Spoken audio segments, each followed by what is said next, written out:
Hi hello എല്ലാവർക്കും Sherry's വേൾഡിൻ്റെ പുതിയൊരു വീഡിയോയിലേക്ക് സ്വാഗതം. അപ്പോൾ മുട്ട കണ്ടപ്പോൾ മനസ്സിലായില്ലേ ഇന്നത്തെ നോമ്പുതുറ സ്പെഷ്യൽ എന്താണെന്നുള്ളത്. അപ്പം നമുക്ക് ഉണ്ടാക്കിയാലോ, വരൂ. അപ്പോൾ ഇതേ നമ്മളെ എണ്ണൊക്കെ നന്നായി ചൂടായിട്ടുണ്ട് കേട്ടോ. അപ്പോൾ നമുക്ക് ഓരോന്നോരോന്നായിട്ട് നമ്മളെ കടലമാവിൽ മുക്കിയിട്ടിട്ട് കൊടുക്കാം. കടലമാവൊക്കെ ഇവിടെ സെറ്റാക്കി വെച്ചിട്ടുണ്ടായിരുന്നു. അപ്പോൾ ദേ ഇതുപോലെ ഇട്ട് കൊടുക്കാം കേട്ടോ.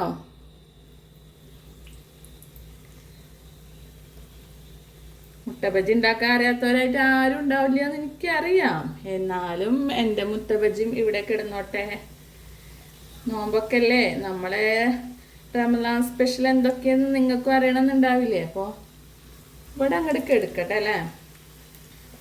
ഒരുപാടൊന്നും ഉണ്ടാക്കണില്ല കേട്ടോ, കുറച്ച് ഉണ്ടാക്കണുള്ളൂ. ഇന്നലെ ഞാൻ മസാല ബോണ്ട ഉണ്ടാക്കിയിരുന്നു, ചിക്കൻ വെച്ചിട്ടൊരു മസാല ബോണ്ട ഉണ്ടാക്കിയിരുന്നു. അപ്പോൾ കാണാത്തവരൊക്കെ ഉണ്ടെങ്കിൽ ഒന്ന് കയറി കണ്ടോളൂ. അപ്പോൾ നിങ്ങൾക്കൊക്കെ ഇഷ്ടമാവുകയാണെന്ന് വെച്ചാൽ ട്രൈ ചെയ്യാനും മറക്കരുത് കേട്ടോ. അപ്പോൾ എല്ലാതും ഞാൻ മാവിൽ മുക്കിയിട്ട് ഇതേപോലെ ഇട്ട് കൊടുക്കുന്നുണ്ട് കേട്ടോ. മാവിൽ പ്രത്യേകിച്ച് ഒന്നും ഇട്ടിട്ടില്ല കേട്ടോ. കുറച്ച് കുരുമുളക് പൊടി, പിന്നെ എൻ്റെ വകയായിട്ട് ഞാൻ കുറച്ച് ചിക്കൻ മസാല ഇട്ടിട്ടുണ്ട്. പിന്നെ ഇതാ പാകത്തിന് ഉപ്പ്, ഇത്രയൊക്കെ ഇട്ട് കൊടുത്തിട്ട് കേട്ടോ. പിന്നെ സ്വല്പം മഞ്ഞൾപ്പൊടി ഇട്ട് കൊടുത്തിട്ടുണ്ട് കേട്ടോ. മഞ്ഞൾ എന്ന് പറഞ്ഞാൽ പിന്നെ നമ്മൾ ഏത് ഭക്ഷണം ഉണ്ടാക്കുമ്പോഴും മഞ്ഞൾ ഇട്ടിട്ട് ഉണ്ടാക്കണം എന്നാണ് പറയാം. വിഷം പോവാൻ ഏറ്റവും നല്ലതാണ് മഞ്ഞൾ എന്നാണ് പറയാം. അത് വെച്ചിട്ട് ഇതിൽ വിഷമൊന്നുമില്ല, എന്നാലും ഞാൻ വിചാരിച്ചു കുറച്ച് മഞ്ഞളൊക്കെ ഇട്ടിട്ട് അങ്ങോട്ട് ഉണ്ടാക്കാമെന്ന്. അപ്പം ഇതേ ഒരു ഭാഗമൊക്കെ സെറ്റായി വരുന്നുണ്ട്. കാരണം എന്താ വെച്ചാൽ നമ്മളെ എണ്ണ നല്ല തിളച്ചിട്ടല്ലേ കിടന്നിരുന്നേ. അപ്പോൾ തിരിച്ചിട്ട് കൊടുക്കാം കേട്ടോ. മാവൊന്നും പുറത്തേക്കൊന്നും പോയിട്ടില്ല. അപ്പോൾ എൻ്റെ മസാല ബോണ്ട കാണാത്തവരുണ്ടെങ്കിൽ കയറി കണ്ടോളൂ കേട്ടോ. ചിക്കൻ വെച്ചിട്ടുള്ള മസാലയാണ്, ചിക്കൻ മസാല ബോണ്ടയാണ് കേട്ടോ. നമ്മളെ സാധാ തട്ടുകടയിൽ കിട്ടുമ്പോൾ ഉരുളൻകിഴങ്ങ് മാത്രമല്ലേ ഉണ്ടാവുള്ളൂ. ഞാൻ എന്ത് ചെയ്തിട്ടുണ്ട്, കുറച്ച് ചിക്കനും കൂടി ഇട്ടിട്ടുണ്ടാക്കില്ല കേട്ടോ. അപ്പം നിങ്ങളൊക്കെ ഒന്ന് കയറി കണ്ടോളൂ. എന്നിട്ട് എൻ്റെ വീഡിയോക്ക് സപ്പോർട്ട് ചെയ്യണേ. പിന്നെ ആരെങ്കിലുമൊക്കെ എൻ്റെ വീഡിയോസ് സബ്സ്ക്രൈബ് ചെയ്യാതെ കാണുന്നവരൊക്കെ ഉണ്ടാവില്ലേ, പ്ലീസ് നിങ്ങളെല്ലാവരും എൻ്റെ ചാനലൊന്ന് പോയി സബ്സ്ക്രൈബ് ചെയ്യൂ. കൂടെ ബെല്ലൈക്കൺ കൂടി അമർത്തുകയാണെന്ന് വെച്ചാൽ ഞാൻ ഇടുന്ന പുതിയ പുതിയ വീഡിയോസൊക്കെ നിങ്ങൾക്ക് നോട്ടിഫിക്കേഷനായിട്ട് വരുന്നതാണ്. പിന്നെ ഞാൻ എൻ്റെ ചാനലിൽ ലൈവൊക്കെ ഇടാറുണ്ട്. നിങ്ങൾക്കൊക്കെ ലൈവിൽ കയറാൻ താല്പര്യം ഉണ്ടെങ്കിൽ എൻ്റെ ലൈവിലൊന്ന് കയറിക്കോളൂ. അപ്പോൾ നമുക്ക് നല്ല കമ്പനി ആവാൻ പറ്റും. ചാറ്റൊക്കെ ചെയ്ത് നന്നായി കമ്പനി ആവാം, കൂടുതൽ അറിയാൻ പറ്റൂ കേട്ടോ. പിന്നെ എല്ലാവരും വീഡിയോസൊക്കെ ഫുള്ളായി കാണുക, ആരും സ്കിപ്പ് ചെയ്ത് കാണരുത് കേട്ടോ. ഇപ്പം എല്ലാം തിരിച്ചിട്ടുണ്ട് കേട്ടോ. ഇനി ആ ഭാഗം കൂടി ഒന്ന് സെറ്റ് ആവട്ടെ, അതുവരെ വെയിറ്റ് ചെയ്യാം കേട്ടോ. അപ്പം ഇതേ നമ്മളെ ബജ്ജിയൊക്കെ സെറ്റ് ആയിട്ടുണ്ട്. അപ്പം നമുക്ക് കോരി എടുക്കാമല്ലേ. രണ്ട് ഭാഗം ഒരിഞ്ഞ് വന്നിട്ടുണ്ട്. കുറച്ച് സ്ലിമ്മിലാണ് ഞാൻ ടച്ച് ചെയ്യുന്നത് കേട്ടോ. അപ്പം നമുക്ക് ഓരോന്നോരോന്നായിട്ട് കോരി എടുക്കാം.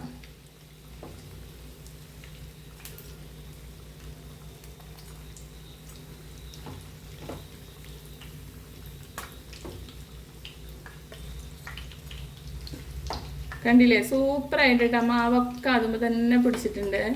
ഇപ്രാവശ്യം നമ്മൾ നോമ്പ് തുറക്കി മുളക് ബജ്ജി ഉണ്ടാക്കിയില്ല കേട്ടോ. ഇനി ഒരു ദിവസം ഉണ്ടാക്കണം എന്ന് വിചാരിക്കുന്നുണ്ട്.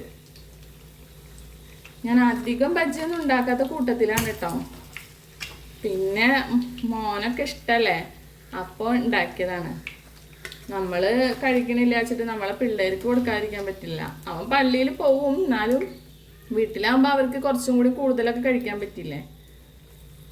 അപ്പോൾ ഇതൊക്കെ സെറ്റ് അടിപൊളി ബജ്ജി ആയിട്ടുണ്ട് കേട്ടോ. ഇനി നമ്മളെ കടലമാവ് ബാക്കിയുണ്ട് കേട്ടോ. അപ്പോൾ അത് നമ്മൾ കളയാൻ പാടില്ലല്ലോ.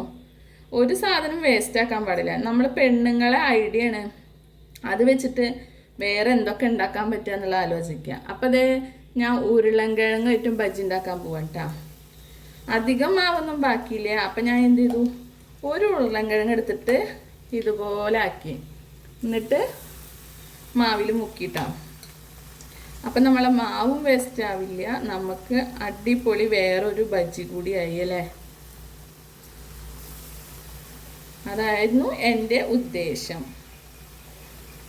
അപ്പം ഇട്ട് കൊടുക്കാം കേട്ടോ. ഇനി ആരും ഇത് കണ്ടിട്ട് ഞാനൊരു പിഷ്കത്തിയാണെന്നൊന്നും വിചാരിക്കണ്ട കേട്ടോ. നമ്മൾ പെണ്ണുങ്ങളുടെ ഒരു വീക്ക്നെസ് ആണ് സാധനങ്ങൾ ബാക്കി വരുമ്പോൾ അത് വെച്ചിട്ട് വേറെ എന്തൊക്കെ ഉണ്ടാക്കാന്ന് ആലോചിക്കാം.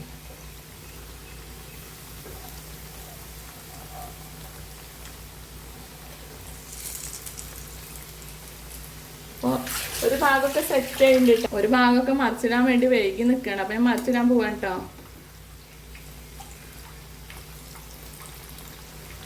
കണ്ടോ നന്നായി മുരിഞ്ഞിട്ടുണ്ട്.